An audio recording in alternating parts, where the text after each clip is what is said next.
सर्वप्रथम सर्व स्वामी भक्तांचे पुन्हा एकदा खूप खूप मनापासून स्वागत आहे. स्वामींच्या कृपेने आपण सर्वजण सुखी, आनंदात, समाधानी असाल अशी आशा व्यक्त करून आज एक सुंदर असा अनुभव आपण बघणार आहोत. चला तर मग ताईंच्या शब्दात अनुभवाला सुरुवात करूया. ताई म्हणतात, सर्वप्रथम सर्वांना श्री स्वामी समर्थ. अनंतकोटी ब्रह्मांड नायक राजाधिराज योगीराज परब्रह्म भगवान श्री स्वामी समर्थ महाराज यांना त्रिवार वंदन.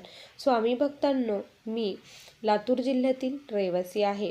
आज मला स्वामींनी जी काही प्रचिती दिली ती आज मी तुमच्यासोबत शेअर करत आहे.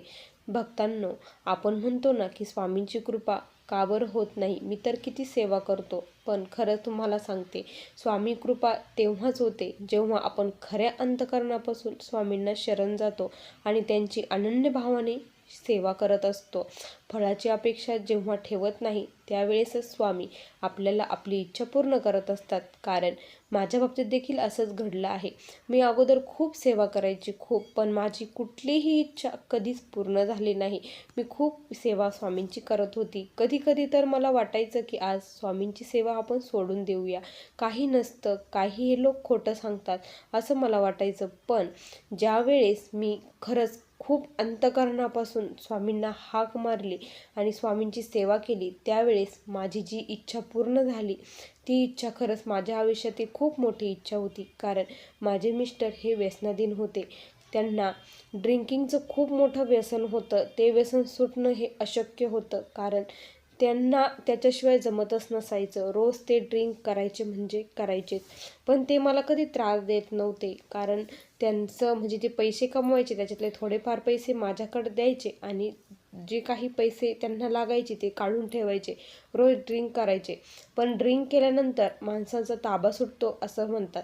आणि आपण देखील, बाई कुठलीही स्त्री, आपला नवरा दारू पिवा असं कुठल्याही स्त्रीला वाटत नाही. तिला असं वाटतं की नवऱ्याने व्यवस्थितच राहावं. कारण आज आमचं जीवन हे व्यवस्थित आहे. जेव्हा माझ्या मुलाचं लग्न होईल त्यावेळेस कदाचित जर माझी सून काही बोलली तर ते मला सहन होणार नाही. आपण आपल्या याच्यात राहिलं पाहिजे असं मला वाटायचं.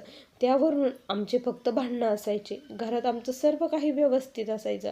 पण मिस्टरांनी ड्रिंक केले की तुम्ही ड्रिंक घेऊ नका, यावरूनच आमचं भांडण व्हायचं.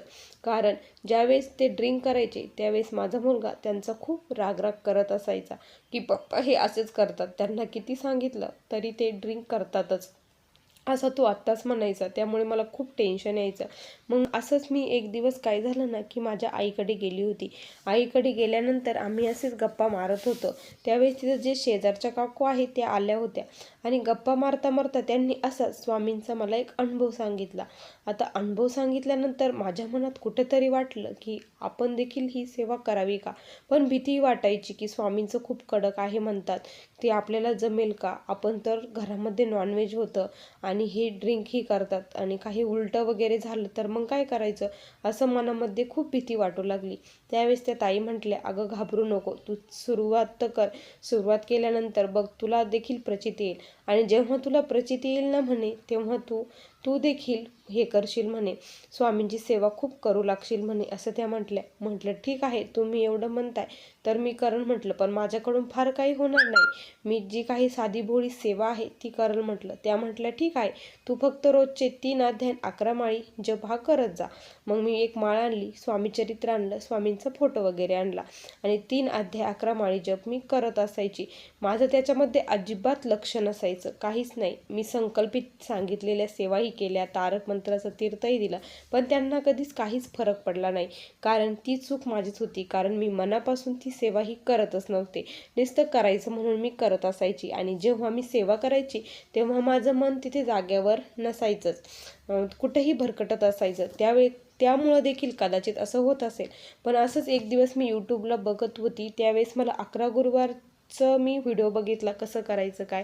आणि त्यावेळेस काय झालं ना की असं वाटलं की आपणही हे करून बघावं, असं मनामध्ये कुठंतरी वाटलं.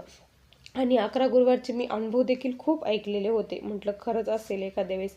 आणि जेव्हा आपण एखादी पूजा वगैरे वाटतो, आपल्याला करायचं असतं, त्यावेळेस आपण खूप तयारी करतो, खूप छान घरही सजवतो, म्हणजे आवरतो पटपट. त्यामुळे घरातही प्रसन्न वातावरण तयार होतं. असंच काही मग मी म्हटलं आपण पुढच्या गुरुवारपासून चालू करूया. म्हणून मी बुधवारीच मठामध्ये गेली. स्वामींना नार, खडीसाखर, दक्षिणा वगैरे दिली आणि स्वामींना म्हटलं की उद्यापासून मी 11 गुरुवार हे व्रत सुरू करत आहे. तुम्हीच माझ्याकडून करून घ्या, अशी स्वामींना विनंती वगैरे केली आणि घरी आली. त्यानंतर गुरुवारी पहाटेच मी लवकर वगैरे उठली. लवकर उठून स्वामींचा फोटो वगैरे मांडला आणि छान असे फुलांनी सजवलं. घरात म्हणजे धूप दीप लावला. खूप छान प्रसन्न सकाळी घरामध्ये इतकी प्रसन्नता वाटत होती ना की बस देवपूजा वगैरे झाली. मोबाईलमध्ये तारक मंत्र, देवाची गाणी वगैरे चालू होती. मिस्टर उठले, त्यांनाही त्या दिवशी छान वाटलं घरात. ते म्हटले घरात आज छान प्रसन्न वाटत आहे. मग मी माझी मिस्टर गेल्यानंतर स्वामीचरित्राचं पारायण केलं. संकल्प केला होता की मिस्टरांची हे दारू सुटावी म्हणून मीच संकल्प केला. बाकी काहीच मी स्वामींकडे मागितलं नाही. मग संकल्प वगैरे केला. त्यानंतर मग खूप छान गुरुवार गेला. आरती वगैरे झाली. गोडाचा नैवेद्य बनवला. संध्याकाळी जेवण झाले. पण मिस्टर त्या दिवशी देखील ड्रिंक करून हे आलेलेच होते. मग दुसऱ्या दिवशी परत दुसरा गुरुवार उगला. तो पण खूप छान गेला. पण तिसऱ्या गुरुवारी स्वामींनी मला खरंच खूप छान प्रचिती दिली. स्वामी भक्तांनो, मी काय केलं ना की सर्व काही पूजा वगैरे मांडली. पूजा वगैरे केली. स्वामीचरित्र सारामृत वाचलं. 11 वेळेस तारक मंत्र म्हटली आणि मी ही सेवा इतकी मनापासून करत होते ना, खरंच इतकी मनापासून सेवा करतानाच मी स्वामींना विनंती करायची की स्वामी, माझं मन कुठेही जाऊ देऊ नका आणि खूप अंतःकरणापासून माझ्याकडून तुम्हीच ही सेवा करून घ्यावी. तुमची इच्छा आहे म्हणून मी ही सेवा करत आहे, असं मी स्वामींना म्हणायची. आणि मग मी ती सेवा करत होती. आणि मग त्या दिवशी आरती करताना आरती वगैरे झाली. सर्व काही झालं. म्हटलं की आपण एवढे गुरुवार करतो तर एक फोटो आपण स्वामींचा काढून ठेवायला पाहिजे, असं मी म्हटलं. म्हणून मी तो फोटो काढला. आता मला ते प्रत्यक्षात तिथे काही एक दिसत नव्हतं. आणि ज्यावेळेस मग मी फोटो वगैरे काढला, नंतर मग मी फोटो काढल्यानंतर मग जेवण वगैरे केलं. जेवण केल्यानंतर आता दुपारी मी मोबाईल बघत होती. आता मोबाईल बघता बघता सहज म्हटलं की फोटो कसे आले हे बघावे, म्हणून मी फोटो बघू लागले. ज्यावेळेस मी फोटो बघत होती त्यावेळेस मी जे नैवेद्याचं ताट ठेवलेलं होतं तिथे खाली, त्या ताटावरती हुबेहूब स्वामींची प्रतिमा ही उमटलेली मला दिसत होती. कारण समोर बघितल्यावर मला काही एक दिसत नव्हतं, मला हे फोटोमध्ये दिसत होतं. त्यावेळेस मी खरंच भरून पावल्यासारखे वाटलं की माझी सेवा स्वामींपर्यंत पोहोचली, म्हणून असं वाटलं मलाही काहीतरी साक्षात्कार चमत्कार स्वामींचा झाला, म्हणून मला खूप आनंद झाला. मी सर्वांना दाखवलं. सर्वांना खूप कौतुक वाटलं. मग त्यानंतर काय झालं ना की असंच मग मिस्टरचं ड्रिंकिंग हे चालूच होतं, त्यांचं काही बंद नव्हतं. मग मी त्या दिवशी स्वामींपुढे खूप रडली, खूप की स्वामी, मी एवढंही करते आहे, तुम्ही माझ्याकडे का बरं लक्ष देत नाही? माझी सेवाही तुमच्यापर्यंत पोचत आहे, मग तुम्ही का बरं यांना सद्बुद्धी देत नाही? एवढं काय वाईट आहे? मी फक्त तुम्हाला एकच चांगली गोष्ट मागत आहे, त्यांना फक्त सन्मार्गावरती लावा, त्यांना ह्या व्यसनातून मुक्त करा.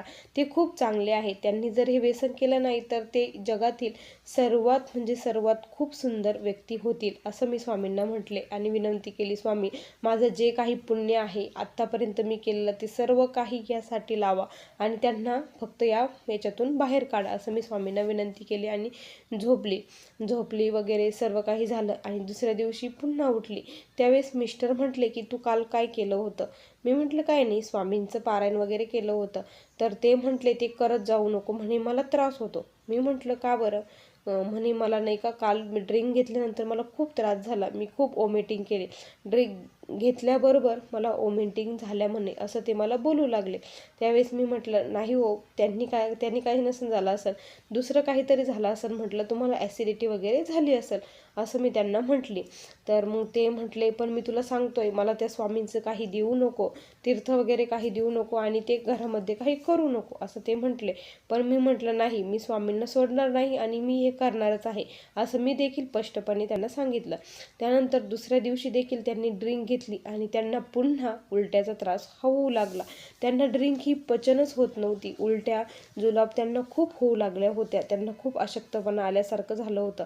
त्यांना ड्रिंक घेण्याची खूप इच्छा होत होती. ते ड्रिंक देखील घेत होते पण ते पचन होतच नव्हतं, ते लगेच वॉमिटिंग करत होते. त्यांना खूप त्रास भयानक व्हायला लागला. त्यामुळे आम्ही त्यांना हॉस्पिटलला नेलं. हॉस्पिटलला नेल्यानंतर डॉक्टरांनी तर साफ सांगितलं, तुम्ही यानंतर अजिबात ड्रिंक करू नका. तुम्ही जर ड्रिंक केली तर तुम्ही तुमच्या जीवाला जाऊ शकता, तुमचा जीव देखील कधीही जाऊ शकतो, असं मिस्टरांना त्यांनी सांगितलं. त्यावेळेस ते म्हटले की नाही, आजपासून मी ड्रिंक घेणार नाही.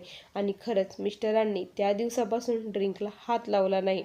आता मी रोज त्यांना तारक मंत्राचं तीर्थ रुद्राचं तीर्थ देते. माझा पूर्ण गुरुवार होण्याच्या अगोदरच स्वामींनी माझी इच्छा ही पूर्ण केली. ही सर्वात मोठी इच्छा माझी स्वामींनी पूर्ण केली. यातच मला खूप समाधान आहे. आता स्वामींनी मला काही नाही दिलं तरी चालेल. आता स्वामींच्या चरणी एकच प्रार्थना आहे, जोपर्यंत या देहात देह आहे तोपर्यंत तुमच्या चरणाची माझ्याकडून आणि माझ्या परिवाराकडून खूप सेवा करून घ्यावी. जे काही दुःखित पीडित आहेत त्यांच्यापर्यंत मला पोचावं आणि माझ्या मुखातून त्यांची सेवा माझ्याकडून सांगितली जावी, हीच त्यांच्या चरणी प्रार्थना. असा मला आलेला हा छोटासा अनुभव होता. श्री स्वामी समर्थ. बघा स्वामी भक्तांनो, किती सुंदर असा अनुभव या ताईंना स्वामींनी दिला. प्रत्येकाला असा अनुभव हा येणारच असतो, फक्त धैर्य हे ठेवायला पाहिजे. तुम्हाला हा अनुभव कसा वाटला नक्की कमेंटमध्ये कळवा. पुन्हा भेटूया अशा सुंदर अनुभवासोबत. तोपर्यंत सर्वांना श्री स्वामी समर्थ. जय जय स्वामी समर्थ. श्री गुरुदेव दत्त.